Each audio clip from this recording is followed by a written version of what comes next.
Hello friends, आज हम लोग सर्वनाम के बारे में जानेंगे कि सर्वनाम क्या है और इसके कितने भेद हैं। तो चलिए शुरू करते हैं। तो सबसे पहले सर्वनाम से क्या समझते हैं। संज्ञा के बदले में जो शब्द प्रयुक्त होते हैं उसे सर्वनाम कहते हैं। यानी कि संज्ञा के बदले में जिन्हें प्रयुक्त किया जाता है उसे सर्वनाम कहते हैं। जैसे मैं, तुम, आप, यह, वह, ये, वो इत्यादि। अब देख लेते हैं कि सर्वनाम के कितने भेद होते हैं। तो सर्वनाम के 6 भेद होते हैं। पहला है पुरुषवाचक सर्वनाम, दूसरा है निश्चयवाचक सर्वनाम, तीसरा है अनिश्चयवाचक सर्वनाम, चौथा है संबंधवाचक सर्वनाम, पांचवा है निजवाचक सर्वनाम और छठा है प्रश्नवाचक सर्वनाम। तो चलिए सर्वनाम के प्रकारों की परिभाषा की ओर चलते हैं। तो पहला सर्वनाम का भेद है पुरुषवाचक सर्वनाम। तो जिस सर्वनाम से बोलने वाले, सुनने वाले या जिसके बारे में कहा जाए उसका पता चले उसे पुरुषवाचक सर्वनाम कहते हैं। जैसे मैंने कल आपको उसकी घड़ी दी थी।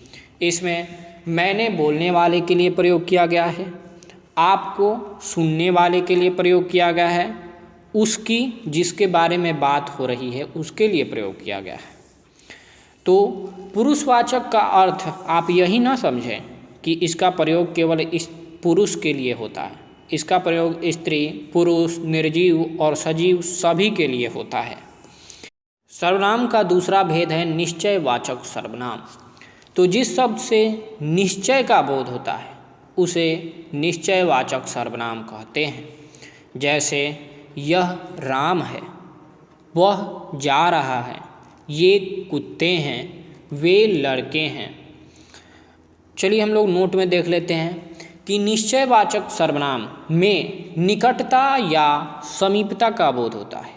मुख्य रूप से यह, वह, ये, वे को ही निश्चयवाचक सर्वनाम कहे जाते हैं या इनका प्रयोग ही निश्चयवाचक सर्वनाम को पूर्ण बनाता है।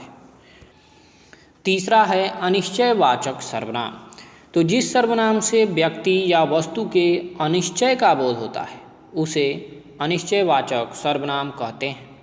जैसे कोई आ रहा है, तो जो आ रहा है उसके बारे में निश्चित नहीं है कि वह कौन है।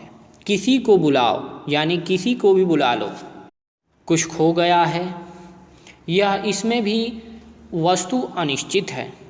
आगे है कि अनिश्चयवाचक सर्वनाम में कुछ भी निश्चय नहीं होता है, इसलिए इसे अनिश्चयवाचक सर्वनाम कहते हैं।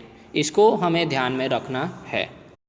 सर्वनाम का चौथा भेद है संबंधवाचक सर्वनाम। तो जिस सर्वनाम से संबंध का बोध हो उसे संबंधवाचक सर्वनाम कहते हैं। जैसे वह कौन है जो दरवाजे पर खड़ा है, इसमें जो संबंधवाचक सर्वनाम है। ख में है कि जो कहो सो हो, इसमें जो और सो संबंधवाचक सर्वनाम है। नोट, इस सर्वनाम के द्वारा संज्ञा के संबंधों को जोड़ा जाता है। इसको ध्यान में रखना है कि संबंधवाचक सर्वनाम के द्वारा संज्ञा के संबंधों को जोड़ा जाता है। पांचवा है निजवाचक सर्वनाम। तो जिस सर्वनाम से स्वयं या निजता का बोध होता है उसे निजवाचक सर्वनाम कहते हैं। जैसे मैं स्वयं ही चला जाऊंगा, इसमें स्वयं निजवाचक सर्वनाम है। वह आप ही खाना खा लेता है, इसमें आप निजवाचक सर्वनाम है।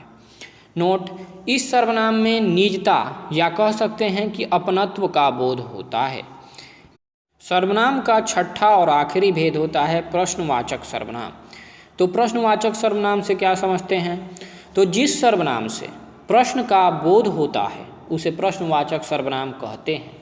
जैसे कौन जा रहा है, क्या हुआ है, कैसे हुआ इत्यादि। नोट, प्रश्नवाचक सर्वनाम भी थोड़ा बहुत अनिश्चयवाचक सर्वनाम के जैसा ही होता है, बस केवल इसमें प्रश्नसूचक शब्दों का प्रयोग किया जाता है। तो दोस्तों, मैं आशा करता हूँ कि सर्वनाम के बारे में मैंने जो कुछ बताया है वो आपको ज़रूर समझ में आया होगा। अगर आपको मेरा यह वीडियो पसंद आया है तो लाइक सब्सक्राइब शेयर जरूर करें। धन्यवाद।